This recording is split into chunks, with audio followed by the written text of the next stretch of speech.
Hello guys! Ayan.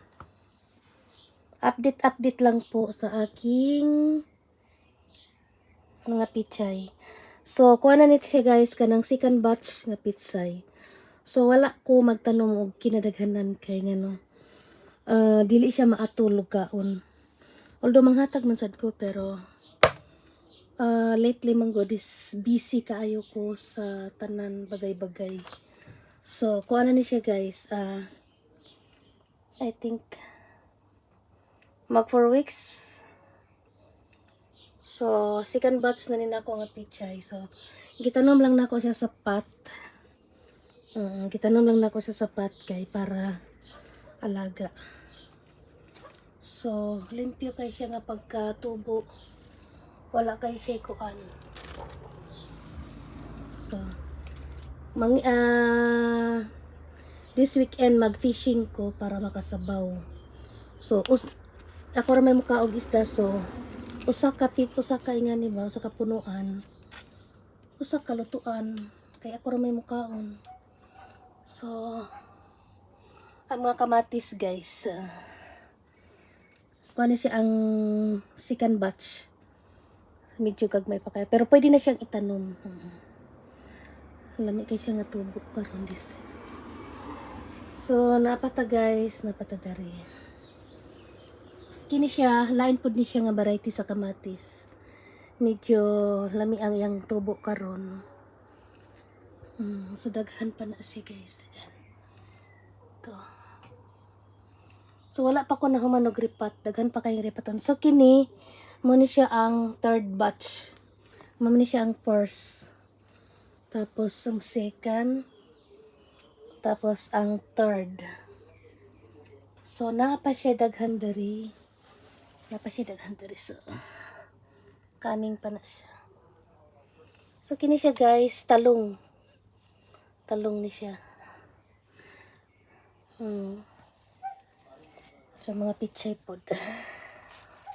Itanom na ako siya sa kuan. So wala pa siya mga 3 weeks I think. 2 weeks kapin. 3 weeks I don't know. So kini siya guys, kalabasa.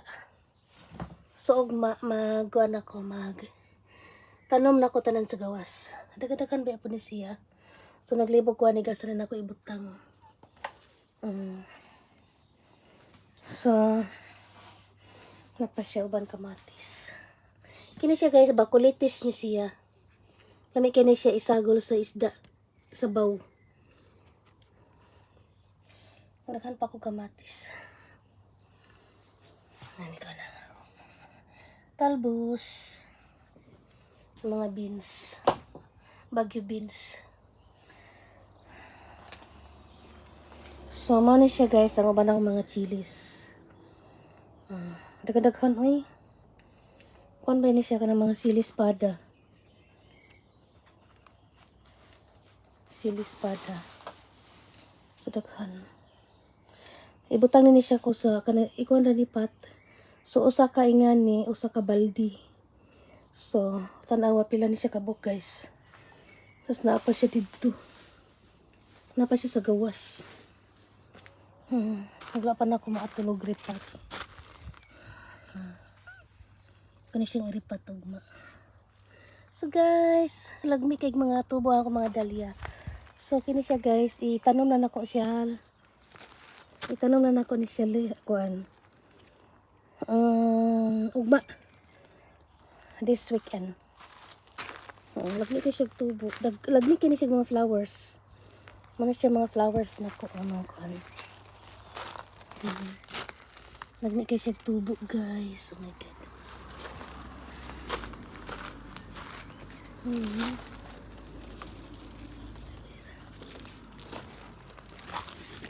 So nagtanong ko direct strawberries. Daghan kay migtanom na ni agi pero niundang ko. Kay mas mayo ray mo palit, daghan man kayo resilingan. Baligya. Start na siya pamunga. Kani siya guys, laray dito ang tumoy. Mga strawberryhan dyan na siya. Tapos niundang ko kay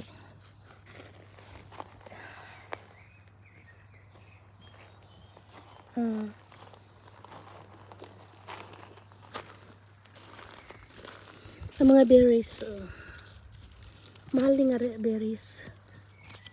Nice kayo siya. Baby pa. Pero na kayo siya bunga.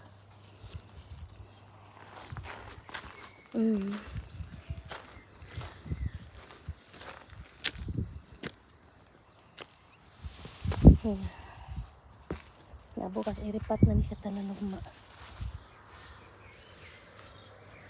So busy na ko.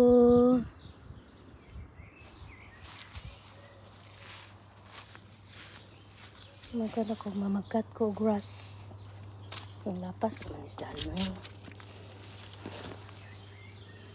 Luoy taniya.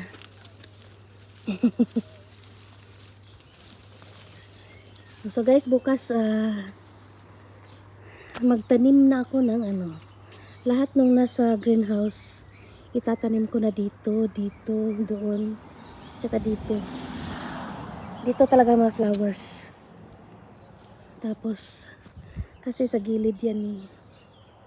Tapos dito yung mga mga gulay, mga lamas-lamas. Yan. Salamat guys sa inyong mga panunood. Ang ganda ng tubo ng roses. Pag pala guys, ang sikreto pala ang mga roses, pag winter, kinakat hanggang sa pinakapunuan. Tapos kasi pagka summer, may bagong dahon, yung parang sanga o stem. Kaya maganda ang mga bulaklak pagka ganyan. Bye bye guys. Ako'y papasok para bukas na ang taniman. Mag-relax muna ako kasi in fairness guys, yung apple ko, napaka baby pa nito. Bilis na lumaki. Tapos this year talaga, last year marami din bunga. Pero this year, masasabi ko na ang dami-dami niyang bunga. Kasi bawat sanga, meron talaga siya, pung-pung. Kaya masasabi ko na punong-puno to ng apple. Hanggang sa napakaliit lang ng puno ha. Malaki pa yung braso ko. Ayun makikita nyo guys. Punong-puno talaga. Super baby pa nito.